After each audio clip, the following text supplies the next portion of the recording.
ప్రతి ఒక్క జర్నలిస్ట్ సోదరులకి మనస్ఫూర్తిగా నమస్కారాలు తెలియజేస్తూ ఈ కార్యక్రమానికి వచ్చేసిన జర్నలిస్ట్ అందరికీ నమస్కారాలు తెలియజేస్తూ ఉన్నాను.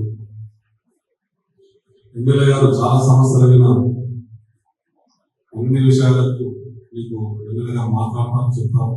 ఇప్పుడు ముఖ్యమైన సమస్య రాష్ట్ర స్థాయి జర్నలిస్టుల సమావేశానికి కూడా నేను రావడం జరిగింది.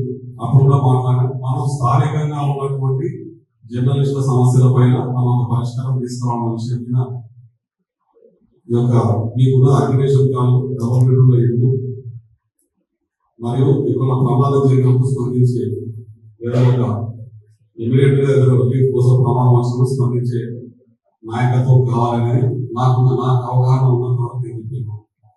గవర్నమెంట్ ఇల్లు ఎన్ని రకాల యూటర్న్ తీసుకొని ఎన్ని రకాల మార్పులు జరిగి ఎంతో కష్టపడి దాదాపు నాకు తెలిసి ఎమ్మెల్యే గారు కలెక్టర్ గారితో మీ సమస్య మీద ఒక 100 times మాట్లాడింటాడు. కింది స్థాయిలో ఉన్న దాన్ని ఎట్లా సాధన చేయాలని చెప్పి ఒకనొక దశలో మేము కూడా మీ పని పోరాటం చేసి ముందుకునే స్థాయికి ఎమ్మెల్యే గారు కూడా మాట్లాడితే నాకు అవగాహన ఉంది. దాంట్లో భాగంగా ఒక అడుగు ముందుకు వేసినాం, కానీ మీకు చెప్పడం వల్ల ఉపయోగం లేదు. ఆ పని అయినప్పుడే మీకు అది దాని రిజల్ట్ తెలుస్తుంది. కాబట్టి ఇప్పుడు చెప్పడం భావ్యం కాదు, కానీ అతి త్వరలోనే ఎమ్మెల్యే గారి ద్వారా ఇప్పుడు వచ్చిన కొత్త కలెక్టర్ గారి ద్వారా మీకు గుడ్ న్యూస్ అందుతుంది. దాన్ని 80-90% వరకు దాన్ని ఎట్లా తీసుకోవడం దాని మీద క్లారిటీ, ఒక ఫైనల్ లిస్ట్, ఒక సెటప్ అన్ని కూడా రెడీగా ఉన్నాయి. దాని మీద రాజముద్ర పడేది, కలెక్టర్ గారు ముద్ర పడేది ఉంటే అది ఎమ్మెల్యే గారి కొత్త కలెక్టర్ గారు ఖచ్చితంగా చర్చ చేసే త్వరలోనే క్లియర్ చేస్తారు. అక్రిడేషన్ల కారణం విషయంలో కూడా ఖచ్చితంగా మాట్లాడి ఆ విషయం మీద కూడా ఎమ్మెల్యే గారు మీకు చెప్తారు. ఇంకా మీ అంతర్గత సమస్యలు మీరు ఒకటి ఏం చెప్తారు అంటే, మీరందరూ కూడా రాజకీయంగా ఎవరిని ఎప్పుడు ఎక్కడ తీసుకుపోవాలి, ఎక్కడ తీసుకురావాలనేది చాలా చైతన్యంతో మీరు అనుకున్న వాడు గొప్ప స్థాయిలో లీడర్గా ఉండవచ్చు. మీరు అనుకున్న వాడిని మీ కలం, మీ ఆగ్రహం, మీ వ్యక్తిగత భావాలకు సంబంధించినట్టుగా మీ అక్షరాలు ఉండరు. అంటే వ్యక్తిగతంగా మీ కోపం ఉంటే వ్యక్తిగతంగా మా దగ్గరకు వచ్చి మా దగ్గర రొలి పెట్టుకుని దాన్ని ఆటగా సార్ట్ అవుట్ చేసుకొని మమ్మల్ని హక్కు మీకుంది, కానీ ఆ వ్యక్తిగత కోపాన్ని అక్షర రూపంలో చూపించదని చెప్పి మనస్ఫూర్తిగా మీ అందరికీ చేతులెత్తి గుర్తు తెలియజేస్తాను. ఎందుకంటే దాదాపుగా రాజకీయ నాయకుల జీవితంలో నేనైతే సుఖం ఉందని అనుకోవడం లేదు. దాదాపుగా 15 సంవత్సరాలుగా చూస్తా ఉన్నాను. ఎక్కడెక్కడో సంపాదించిన అమ్ముకొచ్చి ఇక్కడ పెట్టే పరిస్థితి ఉంది, కానీ ఇక్కడ సంపాదించిన ఎక్కడో పోయే పరిస్థితి లేదు. అవుతామని అంతర్గతంగా అంటే దైవాన్ని పూర్తిగా కావను, దైవాన్ని నమ్మటం, దైవ సాక్షిగా బయట సంపాదించిన ఈడ ఖర్చు పెట్టడం తప్ప ఈడ తీసుకుపోయిపోతాం చేసే పరిస్థితి లేదు.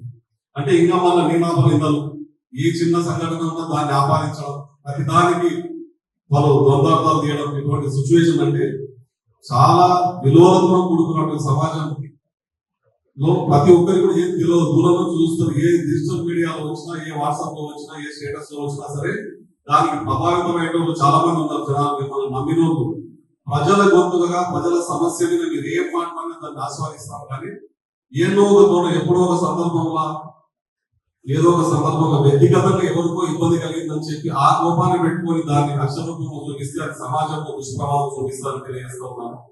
ఏదన్నా ఉంటే ఖచ్చితంగా అంతర్గతంగా మీరు వచ్చి మాట్లాడండి, మీరు వచ్చి చెప్పండి, 10 సార్లు కలవండి, నిలదీయండి, దానికి మేము జవాబుదారీగా ఉంటాం. కానీ ఉదయం 6 గంటలకు లేచినప్పటి నుంచి రాత్రి 12 గంటల వరకు ప్రజా జీవితంలో ఉండే ఎమ్మెల్యే గారు కానీ మిగతా నాయకులు కానీ అహర్నిశలు శ్రమించి ఏం చేయాలన్నా ఏం చేస్తారంటే మీతో నుంచి ఒక ఓదార్పు, మీతో నుంచి నేను చేసిన పనులకి ఒక వార్త, అది ఇంకా ముందరికి పోవడానికి మాకు భుజం తట్టినట్టుగా హుషారు తప్ప మేము కోరుకునేది ఏం లేదు. మీకు చాలా సమస్యలు ఉన్నాయి, చాలా ఇబ్బందులు ఉన్నాయి.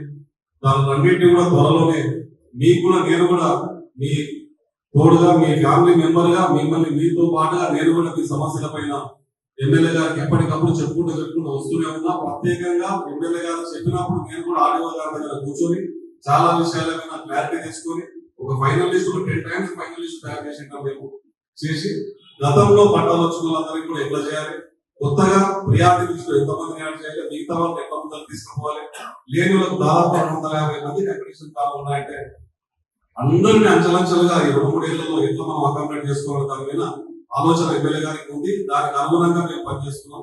కాబట్టి కొద్దిగా ఓపిక సమయం అంటే ఎక్కువ టైం కూడా లేదు, దశల వారీగా ఒక్కొక్కటిగా అవుతుంది.